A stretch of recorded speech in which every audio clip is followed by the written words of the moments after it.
50 ton সোনার ওপরে বসে আছে ওই গ্রাম। ভারতেই এত সোনা ছিল কেউ জানতোই না। ভারতে সোনা প্রেমীর সংখ্যা প্রচুর। সোনার চাহিদার 90% বিদেশ থেকে আমদানি করতে হয়, অথচ দেশের অন্দরেই রয়েছে বিপুল সোনার ভান্ডার। লুকিয়ে থাকা সেই সোনার খনি উঠে আসলো সবার সামনে। তবে কি আর সোনার জন্য আর বিদেশের দিকে চেয়ে থাকতে হবে না ভারতকে? ভারতের সোনা উৎপাদনের ইতিহাসে নতুন অধ্যায়ের সূচনা হতে চলেছে। অন্ধ্রপ্রদেশের কুর্নুল জেলায় বিপুল পরিমাণ সোনার ভান্ডারের সন্ধান মিলেছে বলেই জানা গিয়েছে। বিশেষজ্ঞদের মতে এই আবিষ্কার ভবিষ্যতে দেশের সোনা উৎপাদনের চিত্রই বদলে দিতে পারে।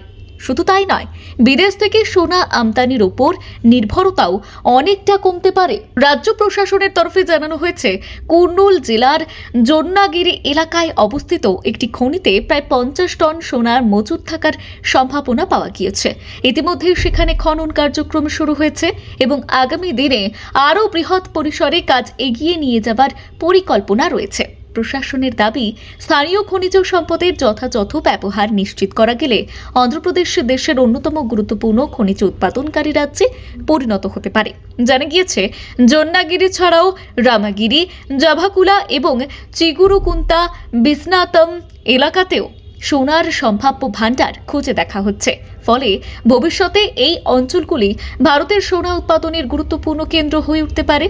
উল্লেখ্য, 2000 সালে কর্ণাটকের ঐতিহাসিক কোলার গোল্ড ফিল্ডস বন্ধ হয়ে যাওয়ার পর দেশের সোনা উৎপাদন ব্যাপকভাবে কমে যায়। বর্তমানে কর্ণাটকের হুত্তি গোল্ড মাইন্সই দেশের অন্যতম প্রধান সক্রিয় সোনা খনি, কিন্তু সেখান থেকে বছরে গড়ে মাত্র 1.5 টন সোনা উৎপাদিত হয়। অন্যদিকে ভারতে প্রতি বছর 800 টনেরও বেশি সোনার চাহিদা রয়েছে। ফলে বিপুল পরিমাণ সোনা বিদেশ থেকে আমদানি করতে হয়, যার ফলে বৈদেশিক মুদ্রার ওপরও চাপ তৈরি হয়। আর এই পরিস্থিতিতে জন্নাগিরি গোল্ড প্রজেক্টকে অত্যন্ত গুরুত্বপূর্ণ বলেই মনে করা হচ্ছে। স্বাধীনতার পর এটিকে ভারতের প্রথম বৃহৎ বেসরকারি সোনা খনন প্রকল্প হিসেবেই দেখা হচ্ছে। Jio Mysore services India private লিমিটেডের উদ্যোগে গড়ে ওঠা এই প্রকল্প 400 কোটিরও বেশি টাকা বিনিয়োগ করা হয়েছে। প্রায় 598 হেক্টর এলাকা জুড়ে বিস্তৃত এই ওপেন পেট খনির পূর্ণাঙ্গ উৎপাদন শুরু হলে আগামী 15 বছরে ধরে বছরে প্রায় 1 টন বা 1000 কিলোগ্রাম পরিশোধিত সোনা উৎপাদনের লক্ষ্য নেওয়া হয়েছে।